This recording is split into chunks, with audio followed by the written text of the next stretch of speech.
Welcome to R5 TV news. Tirupati జిల్లా సత్యవేడి నియోజకవర్గం బుచ్చినాయుడు కండ్రిగా మండలంలో కన్నడం బెడ్ గ్రామంలో ఈ వేసవి కాలంలో సంభవించేటువంటి వడదెబ్బ నుండి ఉపశమనం పొందాలంటే తీసుకోవాల్సిన జాగ్రత్తల గురించి ప్రాథమిక ఆరోగ్య కేంద్రం వైద్యాధికారి డాక్టర్ మురళీధర్ రెడ్డి, డాక్టర్ ఉదయ్ కుమార్ ఆదేశాల మేరకు ఆరోగ్య అధికారి డిఎన్ వెంకటేశ్వర్లు ఉపాధి హామీ పని వారికి వడదెబ్బ తగలకుండా తీసుకోవాల్సినటువంటి జాగ్రత్తల గురించి ఓఆర్ఎస్ వాడకం గురించి తెలియజేయడం జరిగింది. కన్నా మండలం వేడు చెరువు వద్ద జరిగినటువంటి ఉపాధి హామీ పని వారికి అవగాహన కల్పించడం జరిగింది. ఉష్ణోగ్రతలు సాధారణ ఉష్ణోగ్రతల కన్నా 40 డిగ్రీస్ ఫారెన్హీట్ రావడం ద్వారా మన శరీరంలో ఉష్ణోగ్రతను నియంత్రించేటువంటి విభాగము దెబ్బతిని తద్వారా తీవ్రమైన తలనొప్పి, నీరసము, తల తిరగడము, వాంతులు, విరేచనాలు వీటితో పాటు శరీరము వేడెక్కి శరీరంలో ఉండేటువంటి లవణాలు కోల్పోవడం ద్వారా శరీరము డీహైడ్రేషన్ జరిగి ఈ వడదెబ్బ తగిలేటువంటి అవకాశం ఉంటుంది. కాబట్టి ప్రతి ఒక్కరూ వీలైనంత వరకు 10 గంటల పైన 4 గంటల లోపల ఎండ పడకుండా ఉపాధి హామీ వారు 6 గంటల నుండి 10 గంటల లోపల వారి పని ముగించుకోవడం, అలాగే పొలం పనికి వెళ్ళేవారు తొందరగా పని ముగించుకొని ఎండ బారిన పడకుండా నీరు ఎక్కువగా తీసుకుంటూ పండ్ల రసాలు, నిమ్మరసము, మజ్జిగ, అన్నము, వార్చినటువంటి గంజి, పప్పు, ఉడకబెట్టినటువంటి నీరు తీసుకోవడం ద్వారా ఉపశమనం పొందవచ్చని తెలిపారు. పాటించినారంటే మీకు ఇబ్బంది లేకుండా ఉంటుంది.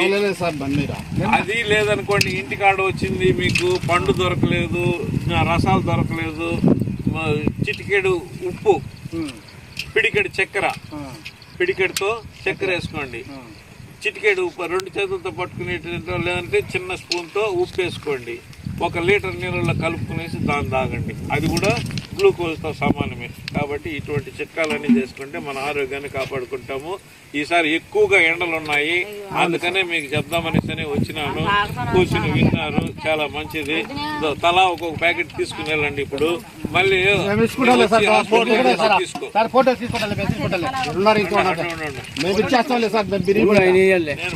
తీసుకో తీసుకోండి.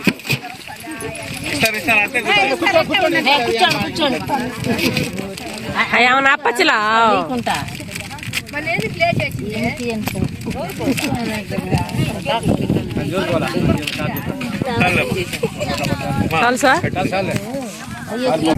గ్లూకోజ్ అంటే మనకు ఎప్పుడైనా హాస్పిటల్కి వెళ్ళి నీరసంగా ఉన్న మోషన్స్ అయినా హాస్పిటల్లో సెలైన్ బాటిల్ పెడతారు కదా, ఆ సెలైన్ బాటిల్లో ఏమేమి ఉంటాయో ఈ ఒక ప్యాకెట్ పౌడర్లో ఆ అన్నీ ఉంటాయి. అది వచ్చి మనకు రక్తంలోకి ఎక్కిస్తారు, నరాల్లోకి. దీన్ని మనము నీళ్ళలో కలుపుకొని 1 లీటర్ నీళ్ళలో కలుపుకొని తాగాలి. ఎందుకు తాగాలి?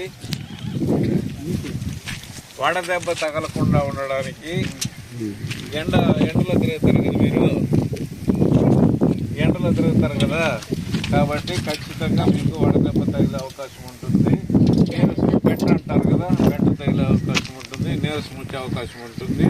దాని ద్వారా ఏమవుతుంది? వాతులు, విరేచనాలు, తలనొప్పి, జ్వరము, వికారంగా ఉండడము ఇవన్నీ జరుగుతుంది.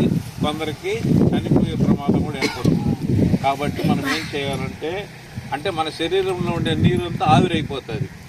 ఆవిరైపోయి మన శరీరంలో మన బాడీ టెంపరేచర్ని మెయింటైన్ చేసే వ్యవస్థ ఒకటి ఉంటుంది, అది ఫెయిల్ అయిపోతుంది. అంటే ఇప్పుడు మంచుకాలం అనుకోండి, మంచుకాలంలో టెంపరేచర్ చాలా తక్కువగా ఉంటుంది, కానీ మన బాడీ టెంపరేచర్ ఎక్కువగా ఉంటుంది.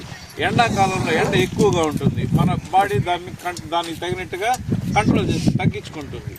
ఆ వ్యవస్థ అనేది కోల్పోయినప్పుడు, ఈ ఎండ మరీ విపరీతంగా ఉన్నప్పుడు ఆ సిస్టమ్ అనేది మన బాడీలో చెడిపోయి తద్వారా ఏమవుతుందంటే తలనొప్పి రావడము, జ్వరం రావడము, చెమటలు పోయడము, వికారంగా ఉండడము, వాతులు అవ్వడము, విరేచనాలు అవ్వడము అన్నీ జరిగి దీన్ని వడదెబ్బ అంటారు.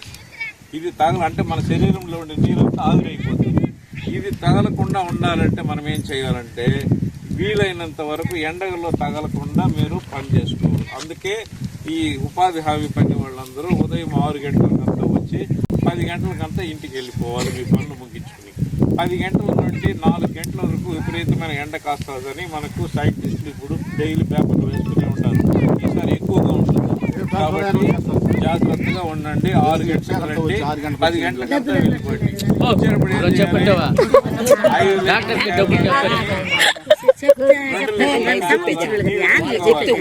నీళ్లు దాహం వేసేంత వరకు వెయిట్ చేయకూడదు. నీళ్లు దాహం వేసేంత వరకు వెయిట్ చేయకూడదు. దాహం వేసినా వేయకపోయినా గంటకి నీరు తాగుతూ ఉండాలి.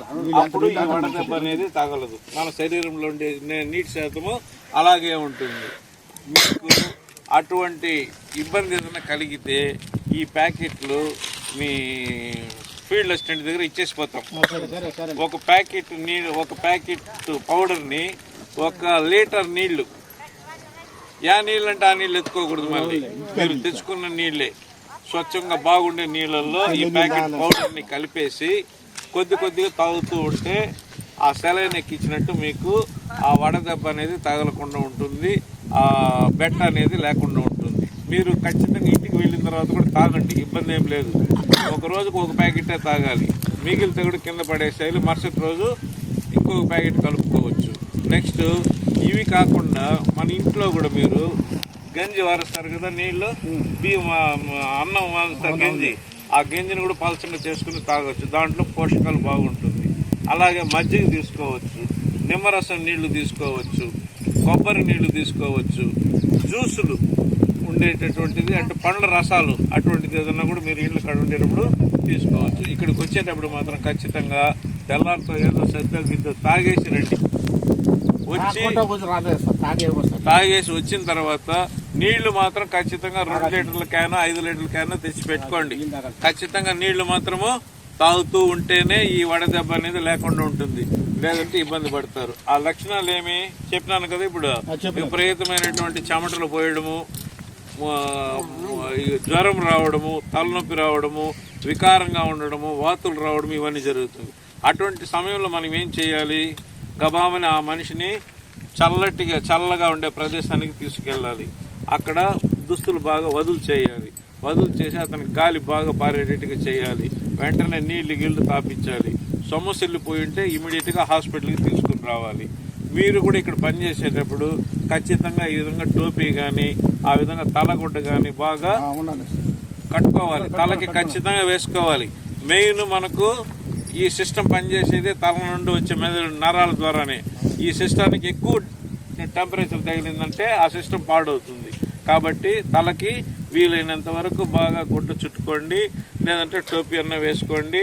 కాటన్ దుస్తులు వేసుకోండి. లూజుగా ఉండేటటువంటి కాటన్ దుస్తులు, పట్టు చీరలు, సిల్క్ చీరలు అన్నీ కట్టుకుని వచ్చినారంటే ఇంకా వేడి ఎక్కువ అవుతుంది మీకు. కాబట్టి కాటన్ చీరలు అటువంటివి తీసుకోండి.